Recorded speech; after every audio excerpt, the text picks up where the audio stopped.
Title: Will Neuralink force the next stage of human evolution?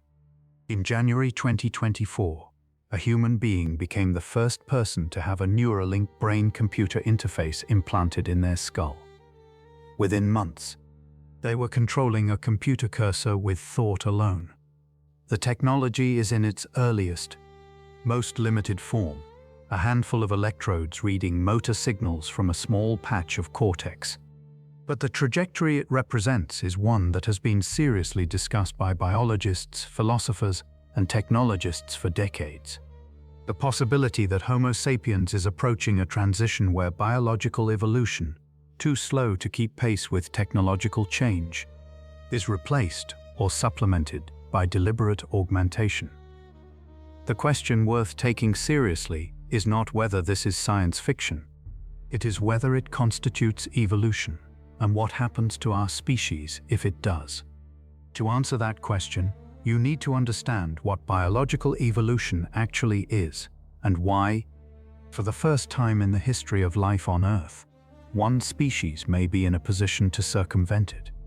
Evolution by natural selection works through two mechanisms: random genetic variation, produced by mutation and recombination during reproduction, and differential reproductive success, a survival and reproduction advantage that some variants have over others in a given environment. The process is blind.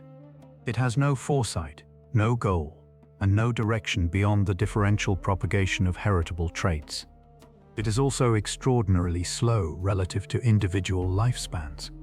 Significant evolutionary change in a complex organism typically requires thousands of generations, at minimum. The human brain that exists today is the product of roughly 3 million years of this process.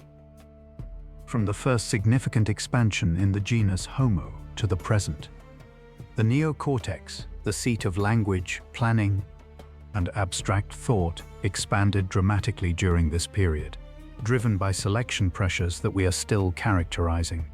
The result is a structure of about 86 billion neurons, with approximately 100 trillion synaptic connections, capable of the full range of human cognition.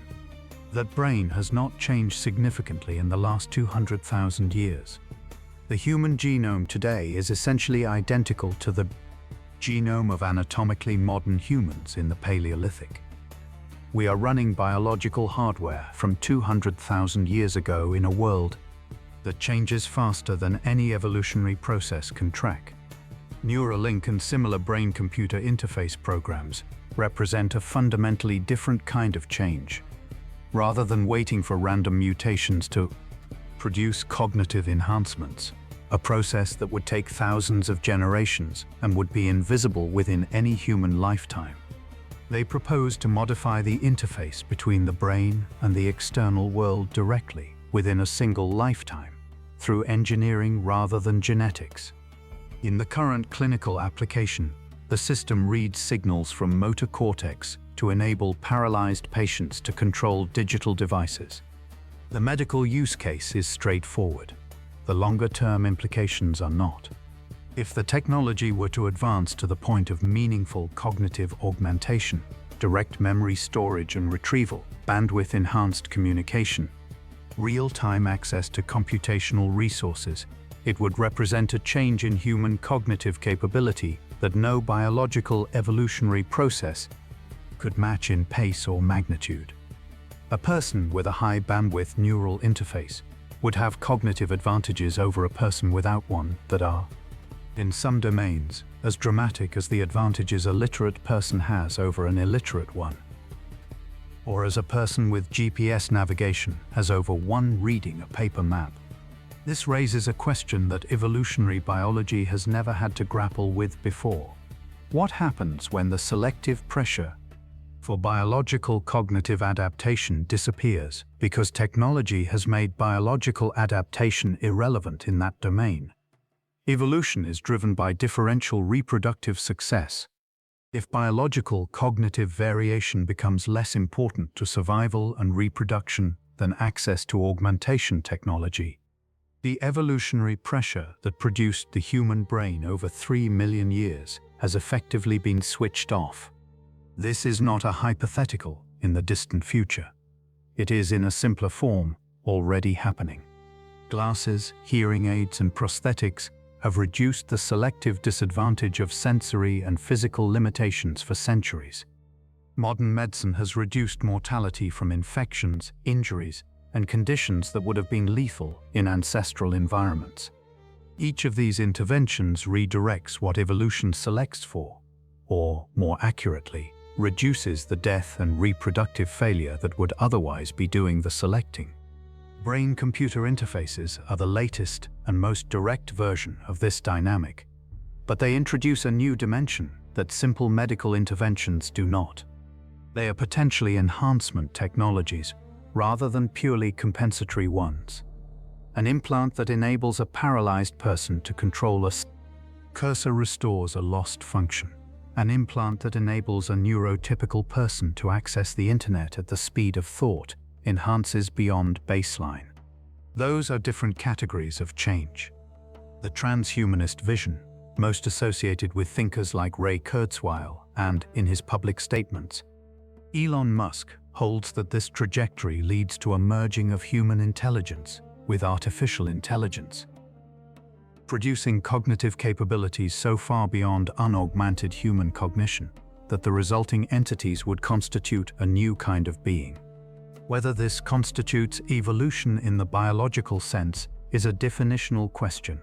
Biological evolution requires heritable genetic change, and neural implants are not heritable. But it may constitute something more significant than biological evolution in its practical consequences for the species. The concerns are equally serious. A technology that enhances cognitive capability is only available to those who can access and afford it. If augmentation becomes essential for competitive parity in economic, professional, and social environments, as smartphones have already become, its unequal distribution creates a new axis of human inequality more fundamental than income or education. The gap between augmented and unaugmented would not be a wealth gap alone. It would be a cognitive gap, with implications for political power, economic productivity, and social mobility that current inequality theory is not equipped to analyze. The history of human evolution is, in part, a history of cognitive tools, language, writing, mathematics, computing, each of which expanded what the biological brain could effectively do without changing the biology itself. Neuralink is a proposal to merge the tool with the brain directly, eliminating the interface between cognitive hardware and cognitive software. Whether that constitutes the next stage of human evolution, a departure from evolution entirely, or a technological dead end depends on factors that are genuinely uncertain. The technical ceiling of neural interfaces, the regulatory and social decisions that govern their deployment, and the choices made by a species that, for the first time, is in a position to consciously shape its own cognitive architecture. 3 million years of unconscious evolutionary pressure produced the brain you are using to read this. What happens next may be the first time this species decides what it wants to become and builds it.